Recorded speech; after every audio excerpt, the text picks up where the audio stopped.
Break के बाद आपके सामने हाजिर हैं सरदार साहब। आपकी तरफ आते हैं। आपने एक जिक्र किया कि बहुत से लोग जो हैं इमरान खान साहब की सियासत को खत्म करने की वजह बने हैं, पॉलिसीज, और आपने कुछ नाम भी लिए। बड़ी मुजाहिका का इस बात है कि फवाद चौधरी साहब का बयान आता है, वो जो फवाद चौधरी साहब ये कह रहे हैं कि ये जो मौजूदा हुकूमत है इनसे ना मुल्क संभल रहा है और ना ही इमरान खान संभल रहे हैं। ये क्या था? एक तो आप जो है वो जनाब खुद बाहर आए हैं और फिर ये बात कहना कि जी इमरान खान संभल नहीं रहा, तो क्या चाहते हैं कि इमरान खान को संभालने के लिए गिरफ्तार कर लिया जाए? देखिए, मेरे ख्याल में इस चीज़ को भी शायद हो भी जाए, हम तो कुछ नहीं कह सकते। लेकिन देखिए, एक बात बताऊं कि जिस तरह ये कहते हैं कि मुल्क क्या अगर फ़र्ज़ करें जी, हम दे देते हैं मुल्क जो है ना इमरान खान को, अवाम दे देती है या कोई दे देता है, तो क्या आप समझते हैं कि इमरान खान मुल्क संभाल पाएगा? सरदार साहब, हमने 3.5 साल दिया ना, क्या हशर किया उसने? मैं बाजा साहब उसी पे आ रहा हूँ। देखिए, इस वक्त हम एक बहुत मतलब छोटे एक पॉलिटिशियन हैं, बड़े बड़े लोग यहाँ बैठे हुए सुन रहे हैं। देखिए, कभी भी कोई चीज़ बिगड़ती है ना, तो उसको फ़र्द वाहिद जो है ना उसको संभालना उसके लिए बड़ा मुश्किल होता है। उसके साथ टीम होती है, उसके साथ दूसरे लोग होते हैं। मैं समझता हूँ कि जिस तरह शहबाज शरीफ ने, अभी मैं टीवी पे देख रहा था, उसने जैसे 7 तारीख को लोगों को बुला लिया कि सारे जितने पॉलिटिशियन आ जाएं, तो मेरे ख्याल में सबको जाना चाहिए। राय जितनी भी मुखालफ हो या नहीं होनी चाहिए, बैठ के इस वक्त इमरान खान को चाहिए कि अनार के मसले से बाहर आ जाए। मैं एक सवाल आज कर देता हूँ कि मुझे ये बता दें कि कोई आदमी ये मुझे सबूत कर दे कि हमारे मुल्क में जो ये परवाना लीग जो आई थी, जो बनी थी, जिसमें 400 लोग थे नहीं थे 400, मुझे बताएं कि क्यों नवाज शरीफ को निकाला गया बिला वजह चलती हुई हुकूमत। इस मुल्क की बुनियादें वहां से हिल गई। और फिर यही सियासतदान गलत काम इसलिए करते हैं कि इनको कंधे की जरूरत होती है, ये कंधे लेते हैं और कंधे देते हैं, जिसमें फिर बाद में ये रोते हैं। आज मैं वही बात करूँ कि उस वक्त नवाज शरीफ को हटाने के लिए खान साहब ने अपना कंधा पेश कर दिया था।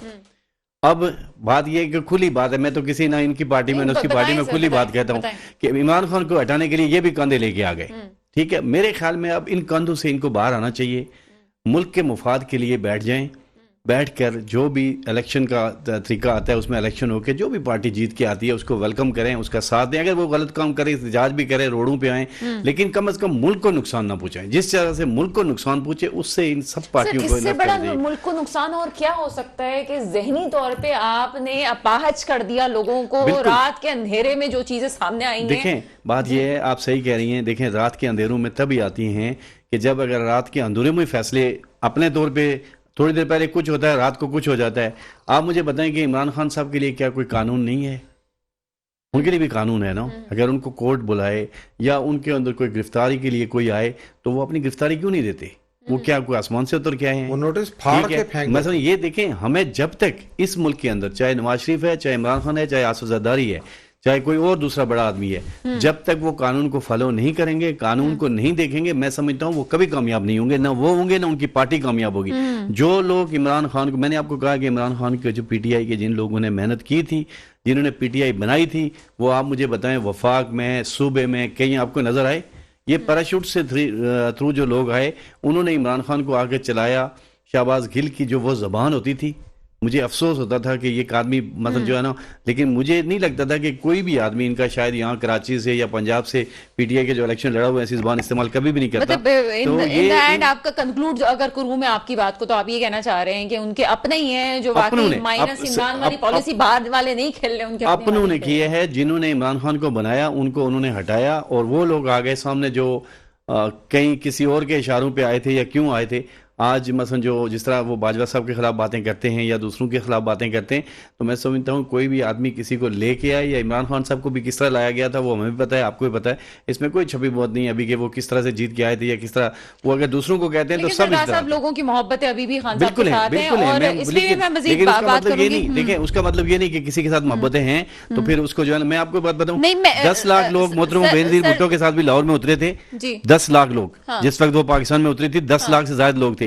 ना इमरान खान ने आज तक ख्वाब में कभी 10 लाख देखे, ना नवाज शरीफ ने देखे, ना किसी पीपल पार्टी के और आदमी ने देखे। लेकिन मैं मुबारकबाद देता हूं शहीद को कि जिसने कभी पाकिस्तान के खिलाफ कोई बात नहीं की, बीबी की, ठीक है ना। तो इससे हमें सीखना चाहिए, इससे देखिए हमें सीखना चाहिए कि हमें अगर हमारे साथ कोई 50,000 या 1 लाख लोग हो जाएं तो हम ये कहें कि हम मुल्क की ऐसी तैसी कर दें, हम कानून से बाला तरें, ऐसा नहीं होगा। अगर यही चीज चलेगी तो फिर कल कोई भी आदमी कानून की वालिशन क्या आपने 10 लाख की बात याद दिला दी। मरियम नवाज साहिबा जब आती हैं पाकिस्तान तो दावा किया जाता है नून लीग की तरफ से कि 10 लाख लोग थे। कोई 10 लाख 50,000 भी शायद ना होंगे। क्या थे वो? 50,000 भी मुश्किल वाली कहानी है, लेकिन बहरहाल 10 लाख जिसके साथ थे, जो वो जिस एक ही जन्नत में पाकिस्तान खुश की रहना लीडर थी। चाहता है उसको उस जन्नत में खुश रहने दिया जाए, इसी में ही बेहतरी है। सफदर अब्बासी साहब, आपकी तरफ आते हैं और बड़ा सीरियस एक क्वेश्चन आपसे है। शेख रशीद साहब के कोई ताल्लुकात किसी से छुपे ढके छुपे नहीं है, एस्टेब्लिशमेंट से उनके खास ताल्लुकात रहे हैं और वो एक जरिया भी रहे एस्टेब्लिशमेंट के साथ बात करने का। इसके अलावा माजी अगर कुरेदा जाए तो कुछ तंजीमों से भी जब मुज़ाकरात करने होते थे तो शेख रशीद साहब को ही आगे किया जाता था। अब शेख रशीद साहब का ये बयान कि किसी तंजीम को इन्वॉल्व किया जाएगा इमरान खान साहब के कत्ल के लिए, क्या समझते हैं दिफा कर पाएंगे शेख रशीद साहब इस बात का, या इंक्वायरी बैठ रही है कि वो कहने जी सबूत दें, क्या होगा? देखिए ये तो दोनों तरफ चला गया ना मामला। मतलब शेख साहब के ऊपर इसी बुनियाद के FIR कट गई है और खान इससे ज्यादा तो वसीम तो खान साहब ने बात की थी और खान साहब को एक डिफेमेशन का नोटिस चला गया है। तो मैं समझता हूँ यहीं से ये है कि जी दोनों ही साइड अब अल्टीमेटली कोर्ट में जाके उनको साबित करना पड़ेगा कि जी ये गलत है या वो गलत है, या जो वो बात की थी वो गलत है, या जो कोर्ट में जा रहा है उसको साबित करना पड़ेगा कि नहीं ये बात जो कही गई थी ये सही थी और ये गलत है। अब मैं समझता हूँ कि मामला जो है ना अब कोर्ट्स की प्रेमिस में चला गया है और मुझे यकीन है कि उधर ही जो कि इस किस्म के फैसलों के मतलब, लेकिन आज मेरी अपनी नजर में कितने भी यानी जो भी चार्जेस अपने लगे, लेकिन क्या इस FIR की बुनियाद पे शेख साहब को ज्यादा देर हुकूमत रख सकेगी? यकीन किसी न किसी स्टेज पे जो ना कोई कोर्ट जो ना उनको रिलीफ देगी, जिस तरह और लोगों को दिया है। ये नहीं मैं कह रहा कि सिर्फ इनको, बल्कि जो ना कोर्ट्स ने बहुत सी चीजें जो है ना कोर्ट्स के अंदर गलत भी होती हैं, इंसान जो है उसके बारे में बहुत नेगेटिव राय भी रखता है, लेकिन ये जनरली कोर्ट्स जो है ना हमारे पाकिस्तान में रिलीफ देती हैं। अगर जो निचली कोर्ट्स नहीं तो फिर ऊपर वाली कोर्ट्स देती हैं। तो मैं समझता हूँ इस FIR की बुनियाद पर ज्यादा देर शेख साहब को अंदर नहीं रखा जा सकेगा। At the end of the day उनको किसी न किसी स्टेज पर रिलीफ मिलेगा। दूसरी साइड ये है कि जी क्योंकि बात खान साहब से शुरू हुई थी और खान साहब ने यकीनन एक बहुत ही यानी सख्त किस्म की बात की और उस पर कायम है।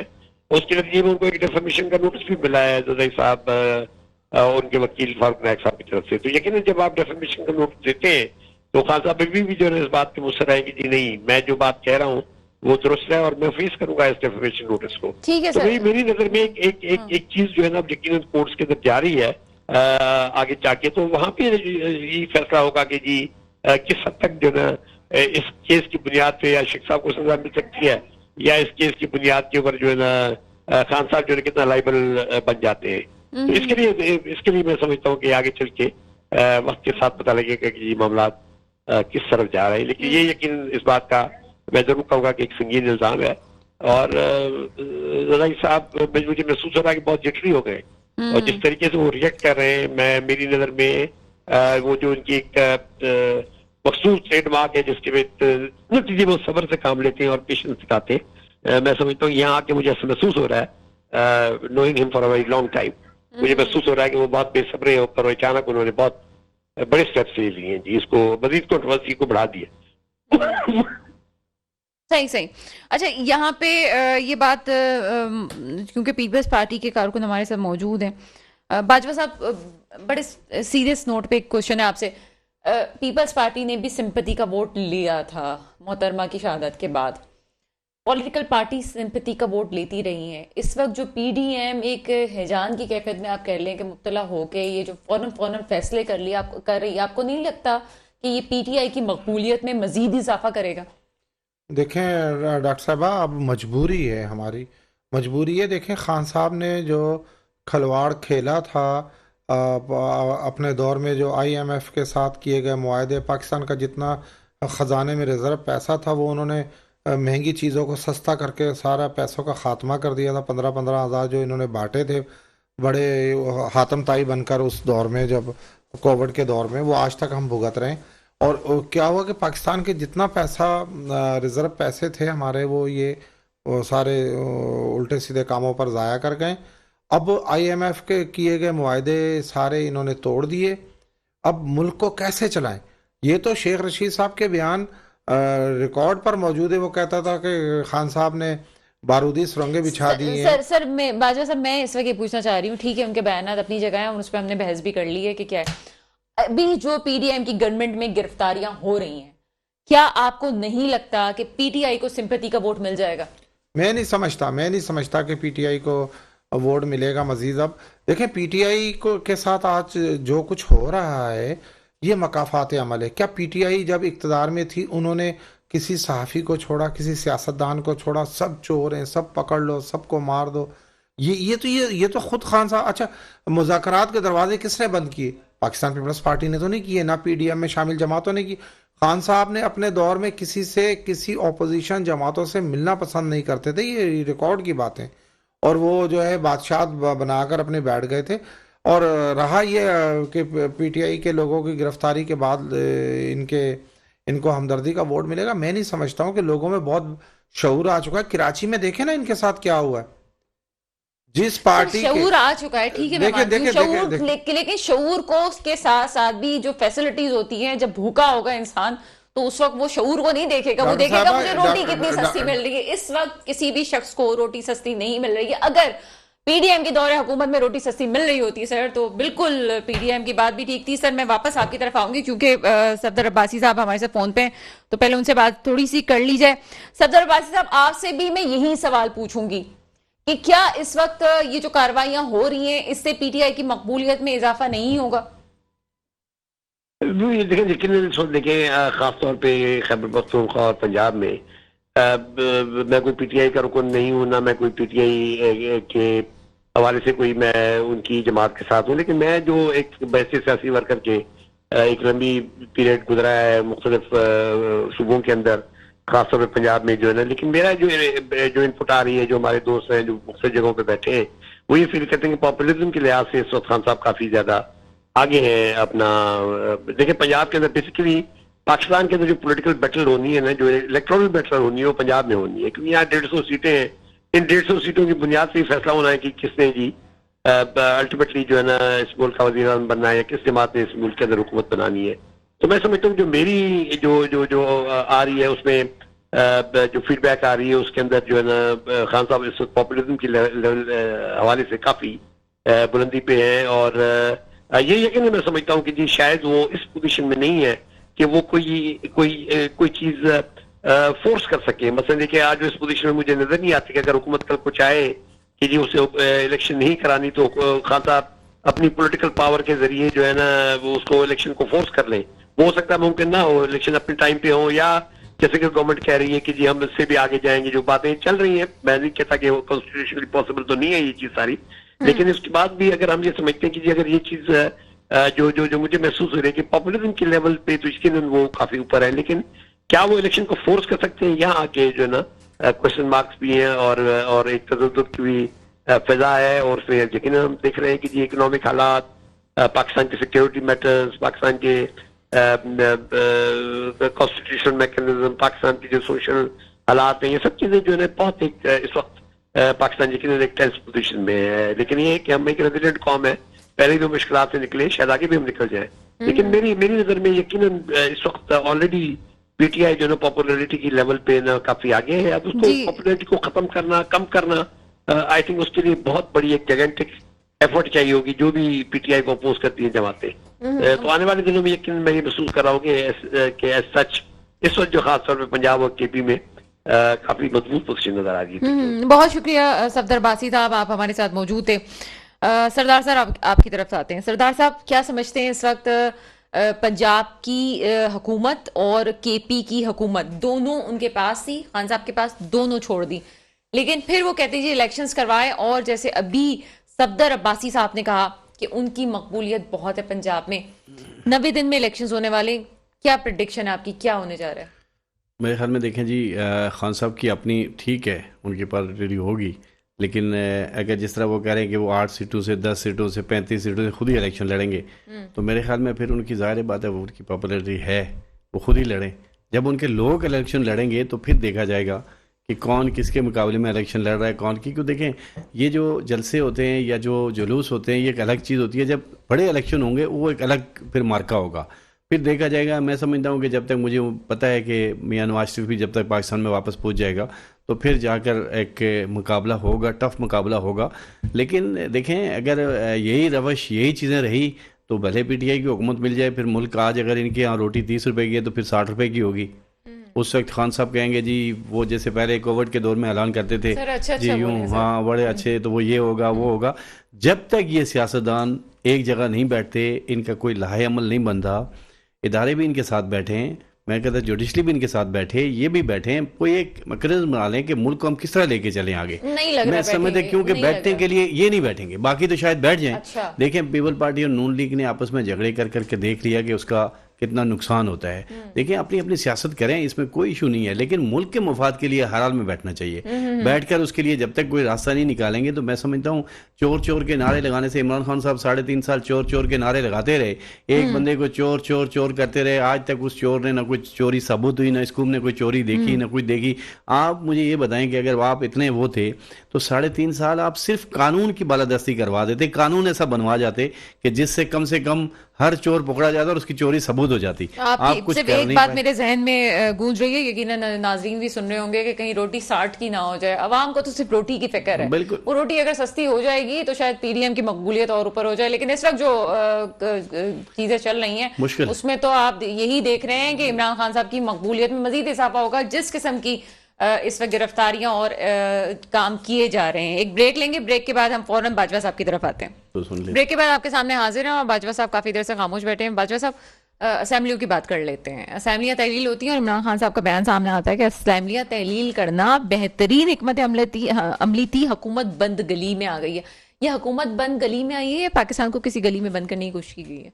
और डॉक्टर साहब देखें कि ये जो खान साहब की ये स्टेटमेंट है कि जी हुकूमत बंद गली में आ गई, मैं तो समझता हूँ कि ये कोई नॉर्मल एक सेहतमंद बंदा तो ऐसी बात नहीं करता कि वो पीटीआई का कोई दुश्मन हो ना हो, लेकिन इमरान खान से बड़ा कोई दुश्मन नहीं है। उस चलती हुई अपनी गवर्नमेंट उसने दोनों सूबों से ख़त्म की है और कह रहे हैं कि जी हमने जो ये अच्छा इकदाम किया और आज जो है उनके साथ जो हशर नशर हो रहा है ये इंशाल्लाह अभी मजीद जो होने जा रहा है। देखिए ये बंद गली में खुद आ गए हैं।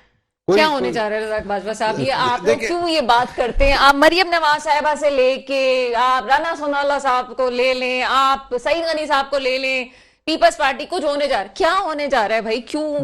देखें जी जो इन्होंने किया है, जो इन्होंने 3-3.5 साल में जो ज्यादतियां की हैं, जो इनके खिलाफ केसेस जाती आप लोग इस खिलाफ जो जाती की आप इसकी बात कर रहे हैं, जो केसेस बनाए उसकी बात कर रहे हैं, वो तो फिर मरियम नवाज साहब ने कहा खेल तो उसी पे होगा जब एक मैदान पे एक साथी खेला जाएगा, तो उसको क्लियर करने की कोशिश की जा रही है। नहीं, ऐसा कुछ भी नहीं है। हम ये कह रहे हैं कि देखो 71 केसेस जो हैं खान साहब पर हैं, 71 केसेस FIR हैं, और क्यों अगर इन्हें गिरफ्तार नहीं किया जाता, ये तो इदारों की भी बड़ी ज्यादती, अदलिया की भी बड़ी ज्यादती और मौजूदा हुकूमत की। आप लोगों ने इसका मतलब नहीं, मैं कहता हूँ कि बहुत देर हो रही है, इसे फिलफौर गिरफ्तार किया जाए इन लोगों को और इस मुल्क को दिवालिया करने का जिम्मेदार ठहरा के इन पर आर्टिकल 6 लगाकर इन्हें तो सजाएं दी जाए। चले जी, इन्होंने आर्टिकल क्या ना तजर्बेकार लोगों के हवाले मुल्क कर दिया था जिन इदारों ने, जिन अदलिया ने, तो आप देखें ना कि वो भी इसके जिम्मेदार हैं, आज वो भी भुगत रहे हैं। बाजवा साहब आजकल हद तक इज्जत की बड़ी बात हो रही है, आप ये बातें जो ऑन स्क्रीन कह रहे हैं हम तो जिम्मेदार नहीं है, बाजवा साहब पे भी कोई करना चाहे तो हम कुछ नहीं कह सकते। हम पूरे पाकिस्तान की 22 करोड़ आवाम पर केसेस करते हैं। मोहसिन साहब हमारे साथ मौजूद है, पीटीआई का मौकफ लेना बहुत ज्यादा जरूरी है। सर प्रोग्राम में आपको वेलकम करते हैं। Thank you madam. Makhdoom Mohsin साहब, रात गए शेख रशीद साहब की गिरफ्तारी, उससे पहले फवाद चौधरी साहब की गिरफ्तारी और मजीद जिस किस्म के बयान दिए जा रहे हैं उसमें लगता है कि इमरान खान साहब के हवाले से भी बात की जा रही है, क्या समझते हैं सारी सूरत हाल में? देखिए मैडम, जो कुछ इस मुल्क में हो रहा है कुछ दिनों से आप भी देख रही हैं, और जो इकोनॉमी के साथ हो रहा है, जो अपोजिशन के साथ हो रहा है, तो मैं समझता हूँ कि इस मुल्क में अगर कोई निज़ाम, देखिए आप सजाएं जिन लोगों को सजाएं मिलनी चाहिए उन लोगों को असेंबली में कानून साजी करके नैब ऑर्डिनेंस के जरिए उनको अगर 50 करोड़ के अंदर अगर किसी की करप्शन है तो उसको एक रिलीफ दिया गया है। सब आजकल बाइज्जत बरी हो रहे हैं सब, और एक तरफ आप किसी को नजरिए रखने पे, किसी को अपना मौक़िफ़ रखने पे आप किसी को विक्टिमाइज नहीं कर सकते, लेकिन जहां पे बनाना रिपब्लिक हो वहां पे इस तरह के कानून होते हैं। और मैं समझता हूं कि अभी आप देखिए हमारी 2 प्रोविंसेस में हमारी अपनी गवर्नमेंट थी, मुल्क की मईशत का जो हाल है वो इसी वजह से कि मुल्क में एक अदम इस्तेहकाम है, एक पॉलिटिकल अनस्टेबिलिटी है, और वो जब तक एक फ्रेश मैंडेट ना आ जाए, जब तक एक फ्रेश इलेक्शन ना, अभी तो पूरी एक खिचड़ी पकी हुई है पूरे मुल्क में, तो उसीलिए हमने 2 गवर्नमेंटें कुर्बान की। आप मुझे बताएं यहाँ पे माजी में आप इतने कोई भी किसी भी लीडर का आप एग्जाम्पल बता दें जहाँ पे जैसे 500-600 मेंबर्स को रिजाइन करवाया हो। हमने कहा पहले कहते थे पंजाब गवर्नमेंट नहीं खत्म करने देंगे, पंजाब गवर्नमेंट हमने की। उसके बाद कहते थे केपीके में अगर आप सीरियस है तो केपीके के लोगों से इस्तीफा दिलाए, केपीके असेंबली डिसॉल्व हो गई, गवर्नर ने एक्सेप्ट कर दिया। उसके बाद अब ये समझते हैं कि जब ये एक इंतशार और इनको ज्यादा फोकस इस चीज पे नहीं करना चाहिए फेडरल गवर्नमेंट को और प्रोविंशियल गवर्नमेंट सिंध की, उनको इतना ये फोकस नहीं करना चाहिए कि फलां को कब अरेस्ट करें, फलां के साथ ये होना चाहिए। इनको ये फिक्र करना चाहिए कि मुल्क में करप्शन कितनी बढ़ गई है, डॉलर कहां से कहां पहुंच गया है, पेट्रोल कहां से कहां पहुंच गया है। ये वही लोग हैं जो आज से 3.5 साल 4 साल का जो इमरान खान साहब का टेन्योर था, जब पेट्रोल पे ये बात करते थे, महंगाई पे बात करते थे, वही फजल रहमान साहब है। मैं उनको आजकल ढूंढ रहा हूँ जो जिन्होंने महंगाई के खिलाफ मार्च निकाला था। मैं उस बिलावल जरदारी को मैं ढूंढ रहा हूँ जो ट्रैक्टर मार्च के लिए निकले थे। मैं उस मरियम नवाज को ढूंढ रहा हूँ जो महंगाई के खिलाफ निकली थी। हम इन सबको इज्जत और एहतराम से डील करते हैं, लेकिन मुल्क की मईशत कहाँ जा रही है, अवाम को हम कहाँ, और आज जिस तरह से आज मैं देख रहा हूँ कि IMF की जो शराइत है उसमें एक तरफ आप लूट मार नहीं रुक रही, करप्शन एक तरफ बढ़ती जा रही है, दूसरी तरफ आप कर्जों पे डिपेंड कर रहे हैं। अभी आप रिसेंटली इंडिया की स्टेटमेंट सुन लें कि वहां के प्राइम मिनिस्टर साहब क्या कह रहे हैं पाकिस्तान के बारे में। वो लोग मजाक उड़ा रहे हैं हमारा। और अगर यही सब करना है, अगर शेख रशीद को अरेस्ट करना है, फवाद चौधरी को अरेस्ट करना है और 2-4-6 लोगों को अरेस्ट करना है, अगर आप इमरान खान को अरेस्ट करने के बाद अगर मुल्क की मईशत ठीक हो जाती है तो बिस्मिल्लाह। अच्छा सर, ये जो अभी ममनुआ फंडिंग केस वाला मामला है, ये भी एक खतरे की घंटी है और तलवार लटक रही है। उसके बाद उनकी बेटी वाला मामला है, मुबैना तौर पे हम कह सकते हैं कि हैं भी नहीं है, वो तो एक अलग मसला है, वो जब कोर्ट साबित करेगा तब की बात है। फिर तोशाखाना केस है, फिर और बहुत सारी चीजें हैं जो सामने आ रही है। और फॉरेन फंडिंग वाला केस तो बिल्कुल सामने अब खुल के आ गया है कि बहुत सी एप्लीकेशंस को मुस्तरद कर दिया गया है। आपको नहीं लगता कि तमाम चीजें पूरा ग्राउंड बना लिया गया है? और अगर ऐसा होता है कि आपके लीडर की तरफ कोई ऐसा इकदाम उठाया जाता है तो फिर सोचा हुआ आपने क्या करना है? देखिए मैम, यहाँ पे ग्राउंड बनाना पाकिस्तान में किसी भी लीडर के खिलाफ ग्राउंड बनाना यहाँ पे कोई मसला नहीं है। और सब समझते हैं, आप भी बेहतर समझती हैं, लोग भी समझते हैं, अवाम भी समझ गई इस चीज को। किसी के लिए ग्राउंड बनाना कोई बड़ा इशू नहीं। तोशाखाना में हमने कहा कि आप पूरा रिकॉर्ड पेश करें, ये उसी केस से भाग गए, तोशाखाना वाले केस से। बाकी हाँ, अदलिया से हम इंसाफ की तवक्का रखते हैं और अदलिया न्यूट्रल अंदाज से इन्वेस्टिगेशन करे और ओवरऑल एहतसाब सबका होना चाहिए। उसके उसमें अगर हम हमारा एहतसाब भी अगर वो करते हैं तो वेल एंड गुड, हम उस चीज को एक्सेप्ट करेंगे और पॉलिटिकल एक स्ट्रेटेजी बनाएंगे। ये भी हमने एक पॉलिटिकल स्ट्रेटेजी बनाई जब हम वहां पे गए थे वजीराबाद में, जो वाकया हुआ खान साहब के साथ, उनको गोलियां लगी। उसके बाद जब लॉन्ग मार्च, हमने भी पॉलिटिकल स्ट्रेटेजी बनाई ना कि हम अपनी असेंबलियां डिसॉल्व कर देते हैं ताकि मुल्क में एक फ्रेश मैंडेट आ जाए। तो उसको भी फिर मुतनाजा बनाने के लिए फिर इन्होंने एक मुतनाजा शख्स को पंजाब का केयरटेकर CM मुंतखब कर दिया, जो अभी आप देख सकते हैं कि एक हफ्ता उनको नहीं हुआ। फवाद चौधरी के साथ जो हुआ, शेख रशीद के साथ जो, हम अगर अपनी मफादात की सियासत करते तो हमें क्या जरूरत थी? हम भी इनकी तरह लूटमार करते हैं पंजाब में लेकिन शेख रशीद साहब को तो इस्लामाबाद पुलिस ने पकड़ा, पंजाब पुलिस इन्वॉल्व नहीं हुई पिंडी में। ये भी सोचने की बात है, फेडरल की पुलिस आई है। नहीं, फेडरल की पुलिस, इसीलिए इन्होंने एक स्ट्रेटेजी बनाई है ताकि मोहसिन नकवी को फिर ज्यादा मुतनाज़ा ना बनाने जाए। लेकिन वो चीज समझते, पंजाब गवर्नमेंट चाहती तो उस चीज को रोक सकती थी, लेकिन अगर हमारी हुकूमत होती तो ये चीज पॉसिबल नहीं थी कि हम इतने बचे। हमें इतनी समझ नहीं है कि हम जब ये रिजाइन देने वाले थे या हम जिस स्टांस पे खड़े हैं, जिस नजरिए पे हम पॉलिटिक्स कर रहे हैं, हम नहीं समझते कि हम पे केसेस बनेंगे, हम नहीं समझते कि हम पे हमारे ट्रायल और मीडिया ट्रायल होगा, हम नहीं समझते कि हमारे ये प्रॉब्लम्स होगी। अभी भी देखे सिंध में KPK में या सिंध में जो मजाक हुआ है लोकल बॉडी इलेक्शंस के नाम से, आप देखिए खुल्लम खुला बैलेट पेपर्स उनको पहले दे दिए गए। अब जब बैलेट उनको पहले मिल जाएंगे, जब केयरटेकर चीफ मिनिस्टर उनको मिल जाएंगे, जब इदारे उनके साथ है, जब फेडरल गवर्नमेंट उनके साथ है, जब प्रोविंशियल गवर्नमेंट, तो फिर इस मुल्क में आप बता दें एक बादशाह आता है और एक तरफ।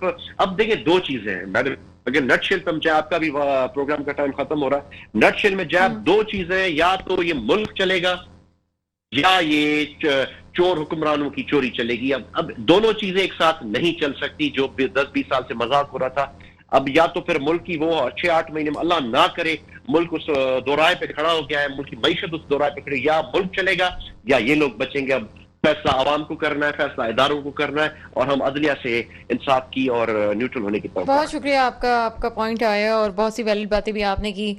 सरदार साहब, आप से आखिरी कमेंट लेंगे और बहुत मुख्तसर जवाब दीजिएगा। ममनुआ फंडिंग केस वाला मसला अब शायद संजीदा हो गया है, क्या समझते हैं क्या होगा? मैं समझता हूँ, देखें जी, अगर ज़ाहिर की बात है कि इमरान खान साहब ने कोई किया हुआ है, गलत करप्शन की हुई है या कोई गलत ऐसी चीज़ें हैं, तो मैं समझता हूँ बिल्कुल उनके ऊपर चार्ज होना चाहिए। अगर नहीं है तो मैं समझता हूँ फिर नहीं होना चाहिए।